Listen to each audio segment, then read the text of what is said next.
blaring our podcast. Nothing is sweeter than Swiftcast. Hey everyone, and welcome back to this episode of Swiftcast. It is episode 113. Woohoo! Woot woot. Gosh, it feels like we were just at episode 13. I know. 100 episodes later.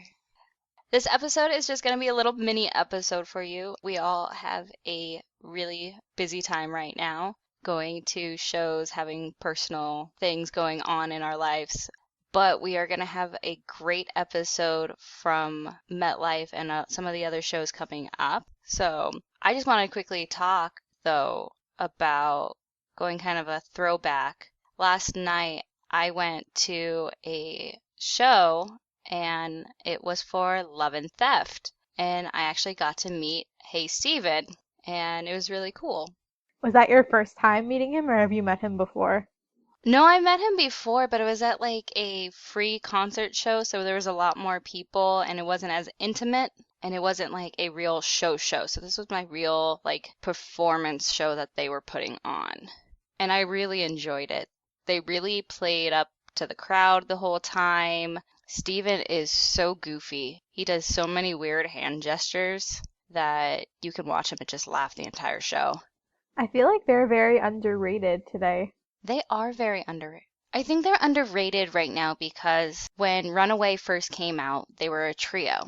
And then one of them left and they became the duo and everything. And then they had problems with their label and they're at a brand new label. So they're basically starting over. But I think with their new label and their new album coming out, I think it's the best album I've heard them do. And I really think they're going to start going places, which is really nice. And like I said, Steven and Eric are really nice. So if anyone does get to go to a Love and Theft show, definitely do it. They are a hoot to be in the crowd for. And they really interact with the fans a lot, which is awesome. So did you talk with him about Taylor? I did talk to him for a few seconds about Taylor. I just mentioned that I finally met her, and I think our photo came out a little bit like Taylor's, so we were joking that we were going to put my Polaroid and his picture of me and him together back to back. Aw. And he started laughing. I'm sure he still gets a ton of people who talk about her. He probably will for the rest of his life. And I don't think that's a bad thing.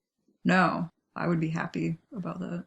Has she ever talked to him or like talked to him on any kind of social media or anything, or not really?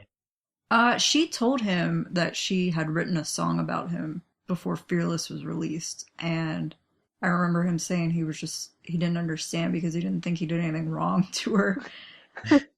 And then he said that he was happy with it. And I think on the video in the Fearless tour actually had him saying that all these people were now throwing rocks at his bus.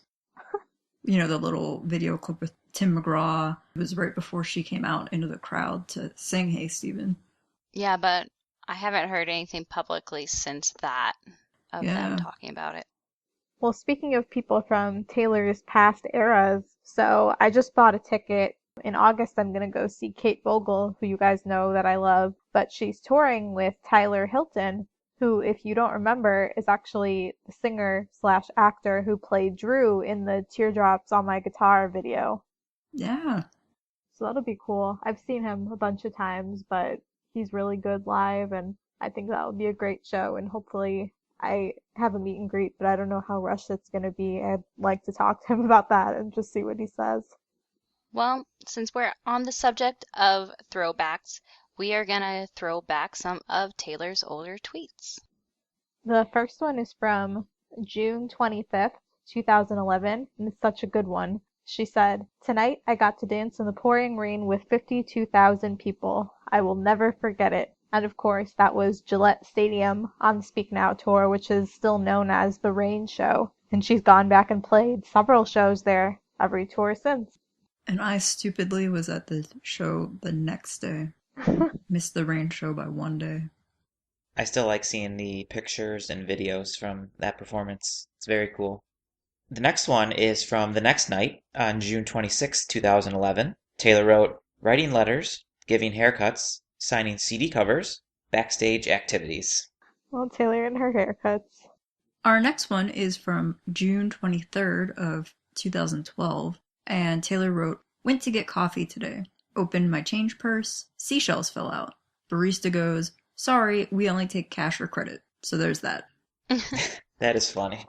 Our next one comes from June 22nd of 2013. So stoked to be playing the first show they've ever had in this stadium tonight. See you soon, Winnipeg. That's cool that she got to be the first show there. I don't think she's going back there this time, though. Sadly, no. Yeah, I just looked up because I didn't remember this, but it was the first ever stadium at Investors Group Field in Winnipeg, which just opened in 2013. Cool. Well, the next tweet is another personal favorite of mine from last summer, from June 22nd, 2014. Taylor tweeted, "Summer, sundress, sweater, sunset." And then there's a link to an Instagram picture, which is beautiful. And I'm pretty sure this is from Rhode Island, but I'm almost 100% sure that this song and Wildest Dreams have something to do with each other. Yeah, I think she was definitely giving us a hint with that picture and those words. And I just remember last summer, before we knew anything, trying to hang on to every single clue we could, but all the clues we picked up on were not clues. And our last one comes from June 26th, 2014. Taylor wrote, "If you're on the fence about buying Ed Sheeran's new album, Multiply, allow me to convince you with this image." And it was an Instagram picture of Ed and Meredith face to face, and it's adorable. That was adorable. Even a year later, I will say that if you haven't bought that album, you need to go buy it. Absolutely. I'm really excited. I get to see Ed Sheeran. For you guys listening, it would be the Monday and Tuesday that just passed, and I'm going to see him at Red Rocks. So I'm really excited. And then I get to see him on Friday. Yay! Awesome. You guys can tell us next week a little bit about it. And then we can compare and contrast the two different shows. This will become a Cheerio podcast next week.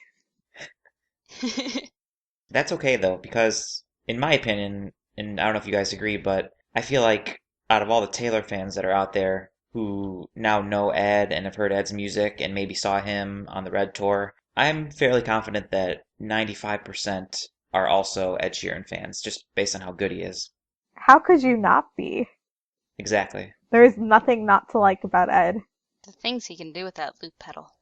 I can go to his show not even caring where my seat is, not even caring what's on the set list, because I just know that literally whatever he does, if he read the dictionary, it would be the best show ever.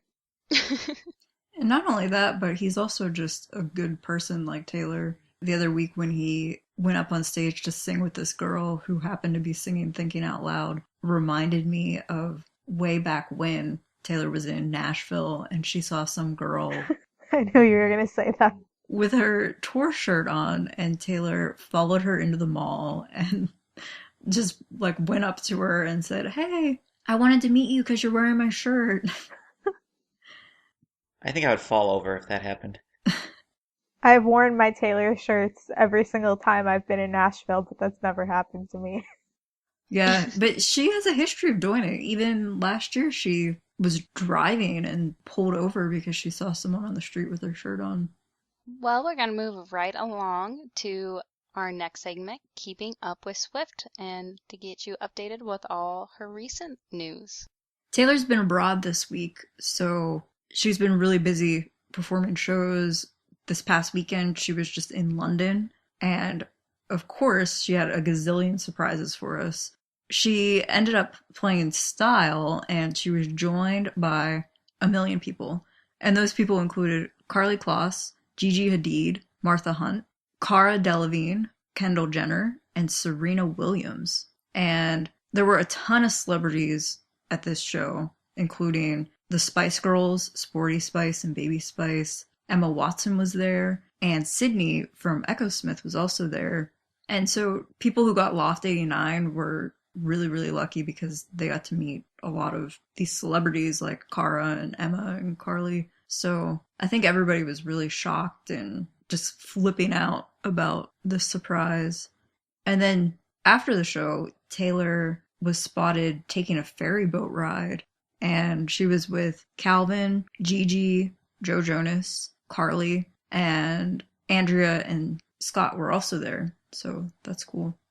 I think I saw someone tweet. They were like, best triple date ever. Triple date? Well, Taylor and Calvin and Joe and Gigi and Scott and Andrea. Oh, okay. I forgot. I guess Carly is like the fifth wheel. I kind of wonder if Calvin was secretly lurking at the London show. Yeah, I wondered that too. Actually, when Adam's prediction of having Ellie and Calvin in Glasgow didn't happen last week, I thought maybe it would have happened in London since Ellie also had a set and she and Calvin would come on stage. I was surprised. Nothing happened in Germany either. Yeah, and I was going to ask you guys, obviously she had all the people on the runway for style, but there was no surprise musical guest. And I was kind of surprised about that. Were you guys too? I definitely was. I kind of wonder if maybe there was supposed to be one and it didn't work out or something at the last minute. Could be, because didn't she switch the order of a couple of the songs? I believe she did. It was a little hard to follow along. I think maybe people either couldn't get cell reception or something, but it seemed like she did Bad Blood and We Are Never before style in London. So that was interesting. I wonder if she'll ever do that again, flipping the order around. Can I say that I love the sunglasses that they added for Welcome to New York? Those were so cool. And her jacket was different. Yeah. I love that she's changing up outfits. Even if it's not drastically, I just love seeing her in different variations of things. And I didn't catch this, but which Out of the Woods outfit did she wear in London? The original one. I love that black one. I want it to come back. I love both. It's really hard for me to pick. I was having these intense emotions today where I just really wanted to hear the Wildest Dreams Enchanted mashup, and I was so sad. Yeah, you mean like you want to just punch it up on your phone and listen to it? Yeah. Yep. Yeah, I've been having that happen to me a lot. So I've been using YouTube. I've been trying not to do that because I want to miss each performance enough that when I see the show again, I fully appreciate it. With that song, I can't help it. I've looked it up So good. at least 3 times, and I just saw the show 2 weeks ago. So last week at Dierks Bentley's concert, he covered Welcome to New York, and it was, from the little clip I saw, amazing.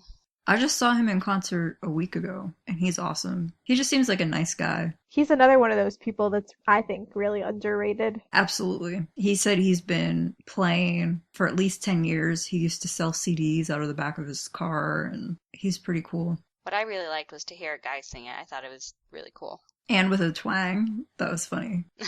Well, I think that the reason probably why he sang it had to do with the news that came out on Friday, which was the Supreme Court ruling allowing same-sex marriage all throughout the United States, which was really exciting. A lot of celebrities were tweeting about it, and Taylor tweeted her line from Welcome to New York, "You can want who you want, boys and boys and girls and girls," and I think everyone was really excited when she tweeted that. She doesn't usually say political type things on Twitter too much. She really doesn't. And it was nice that she could use her own lyrics to celebrate. I actually expected Welcome to New York to go up higher on the iTunes chart. I thought maybe more people would be buying the single, but I forgot to check the day she tweeted that, but I did look today and iTunes shows the top 150 and it wasn't on there. That's unfortunate. Yeah, but her other songs are, of course, on there. This past week, Forbes put out an article, and it was all about the highest paid celebrity couples, and Taylor and Calvin Harris came in as the world's highest paid celebrity couple. Last year, they made a combined $146 million. Dang. I had no idea that Calvin made so much money. Yeah, he actually made $2 million more than her last year. He made $66 million and she made $64 million in 2014. But yeah, I really didn't know who Calvin Harris was until I saw him at the Jingle Ball back in December. And now everybody knows who he is. I knew some of his songs, but I just never put 2 and 2 together that that was who he was. I guess when you're a DJ, you can kind of fade into the background, you know? Yeah, you kind of fly under the radar. Well, after Apple changed its mind about paying artists for the 3-month trial of Apple Music, Taylor announced this past week that she decided to put 1989 on the streaming service. So I haven't looked into this yet, but sounds like you can just sign up for the 3-month free trial, and there you'll be able to stream 1989. I'm not sure. Is it $9.99 after the 3-month trial is up? Yes, I believe it's $9.99 or $10 a month. Okay. So that's the same price as Spotify. So some big news for Asia. The 1989 tour is headed there, and Taylor will be playing in Singapore on November 7th and 8th, and she'll be in Shanghai on November 10th and 11th. It's exciting news. And I expect that she'll later add the O2 in London, because when she was at Hyde Park this past weekend, I just realized that she doesn't have O2 dates yet. And for Red, she did 5 shows, so I'm sure she'll be heading back there. Maybe it will be like Red and it will be the final dates or something. Is this her first time in China? No, I'm pretty sure she did Red in Shanghai, right? I think so. I think it was on the Asian leg last summer. Correct. It was summer of 2014. She did about 6 shows in Asia, and she did go to Shanghai and she did go to Singapore. So these are repeat cities. Well, our final piece of news is that Bad Blood has officially become the 4th single off of 1989 to go to number 1, and I'm sure it will not be the last. 4 for 4. It's pretty good. For Taylor's upcoming schedule, when this episode is released, she will have just played on June 29th and June 30th in Dublin, Ireland. And then coming up, she is returning to North America to do 2 shows in Canada. On July 6th, she will be in Ottawa, and on July 7th, she will be in Montreal. And after that, she's back to the United States with 2 shows in East Rutherford, New Jersey at MetLife Stadium on July 10th and 11th. Can't wait. Did you see that there was a girl who was trying to get to Hyde Park this past weekend and her flight got canceled? So she was tweeting about it, and Taylor responded to her and said, "Hey, if you can get to Dublin, I'll buy you tickets." So the girl is on her way to Dublin. Actually, I think she's in Dublin at this moment that we're recording. So I hope that Taylor will meet her tomorrow. I'm sure she will. Yeah. Oh, she's so amazing. Yeah. When Taylor tells you to come to Dublin, you come to Dublin. Now we're going to roll right along to our mini segments with our Swiftie problems. Our first one comes from @TorySwift13. Having all 65 of the 1989 Polaroids, but having no way to display them in my room. Swiftie problems. Our next one comes from casually cruel _. A customer at work had on a red tour shirt. I freaked out and asked her if she was going to this tour. Swiftie problems. Our next one's from @CR Campbell1999, typing 1989 instead of 1939. Swiftie problems. I've definitely done similar things to that. Yeah, I wonder if this is for a history class or something. 1939. On your exam, I mean, I know we all want to write 1989, but you could lose some big points for that if you say World War II was happening in 1989 instead of 1939. Our next one comes from Bluebird_Cafe, and they said, "No, that's Becky, okay? Me to my little brother." And he's like, "No, that's Taylor." He doesn't get it. Hashtag Swiftie problems. And our last one comes from @Vinny Cesaroni. Swiftie problems. When you have 2 costume ideas and you don't know which one to choose. I'm going to Chicago night 1. All right, we're going to go right along to some fashion. We can't do fashion without Nate, guys. We should just cut this whole thing out. Yeah, didn't you guys say you butchered it the last time he wasn't on? We always do. He's the only one who truly can do it. Well, we're going to see if we can do it. Prove we can do it without him. So our first one is from Raleigh on June 9th at the Loft 89 meet and greet. Taylor wore an NBD end of time top, and it's $110, which it looks like it's on sale for $77. And she wore that with a Tanya Taylor shorts, which is kind of black and white designed, and that is $225 on sale. At the meet and greet during the tour in Amsterdam on June 21st, Taylor wore the Proenza Schuler wood grain dress, which is sort of like a black and white geometric type print dress. You guys notice she's been wearing a lot of that like geometric print lately? Yes. Yeah, I like it. And so originally it was $1,237, but it's now marked down to $556.76. I mean, the 76 cents kind of pushes it past the point of affordable for me. Yeah, me too. When you go to their site for this dress, there's some recommended items in the bottom, and they all look pretty much identical to things she's worn recently. Our next one comes from Glasgow, Scotland, and what she was wearing in Loft 89 on June 23rd. And she was wearing an RVN stripe pointelle cap sleeve flare dress, and that is available for $415. And this is like that geometric print too.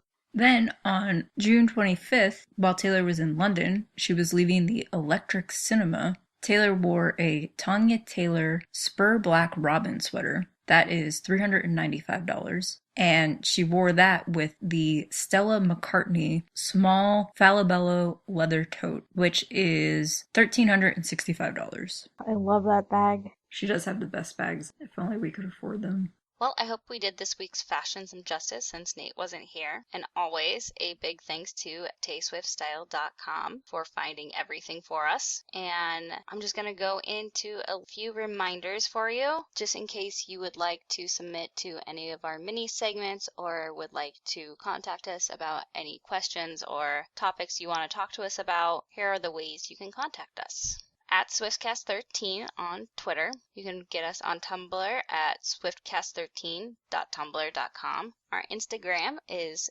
instagram.com/theswiftcast13. Our Facebook is facebook.com/theswiftcast. You can email us at theswiftcast13@gmail.com. And you can visit our website at swiftcast13.com. And of course, please subscribe to iTunes and it will automatically download our latest episode for you, so no thinking involved. And speaking of iTunes, it will only show you our last 100 episodes. So to listen to any of our older ones, be sure to go to our website and you can listen from there. Well, we wanted to give a shout out to Lily from Australia who sent us an email that we got today. Thanks so much for listening. We love hearing from you guys no matter what it's about or where you're from. So please feel free to email us at theswiftcast13@gmail.com at any time and tell us anything on your mind, anything about the show, anything that you'd like to see us do on the show. We really do love hearing it. And another thing you should do is go on iTunes and leave us a review and a 5-star rating, because that helps other people find the podcast and it helps our search on iTunes, and we really appreciate it when you do that. And we just got a recent review from Vinny, which was really nice, so thank you for doing that. And hopefully some of you guys can take a minute to leave us a review this week. Speaking of this week, what do you think Taylor will do? I think that based on the schedule, it looks like Taylor has some time off between Ireland and Canada. So I think we are going to get a post on the 4th of July with her and Calvin maybe either watching some fireworks or On a swan. it seems like they like to be at his pool with all of his inflatables. So maybe that we'll get another swan picture or some other type of pool inflatable picture that will make us laugh. Did you see he apparently has a Pegacorn inflatable? I did not see that. That's cool though. Yeah. They're so perfect for each other. Well, I kind of wonder if he bought it specifically for her, but Adam kind of stole mine.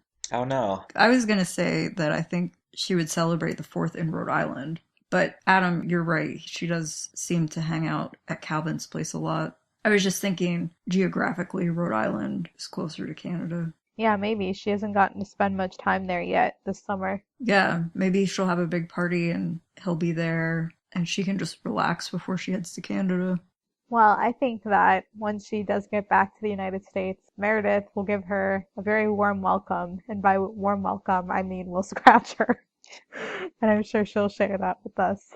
Oh, yeah, I wonder where they are, because Calvin was cat-sitting them for a little bit. He shared a video of Meredith drinking out of the tap, and now that Calvin's in the UK, I wonder where Meredith and Olivia are. Maybe Austin is watching them. Yeah, maybe. Well, I think those are all great. I personally can't think of anything right now. Does anyone think she'll have special guests in Canada? I don't think so. Not that arenas can't have special guests, but these are both arena shows as opposed to stadiums. So I feel like stadiums have a higher chance of having special guests. I agree. Outside of Staples Center and Bridgestone Arena, which always seem to get special guests. Exactly. Well, I guess we'll just have to see what happens. And whatever does happen, we'll be talking about it on next week's episode 114. And we totally forgot at the beginning of the episode to introduce ourselves. So if you don't know us already by now, this is Haley. Ashley. Adam. And Steph. And we will see you next week, guys. Bye. See ya. Bye. Bye. Thank you for listening to this episode of Swiftcast. Visit us on the web at theswiftcast.com. The theme song for Swiftcast was written and performed by Sydney and Chuck. Swiftcast is not directly affiliated with Taylor Swift, Big Machine Label Group, or 13 Management.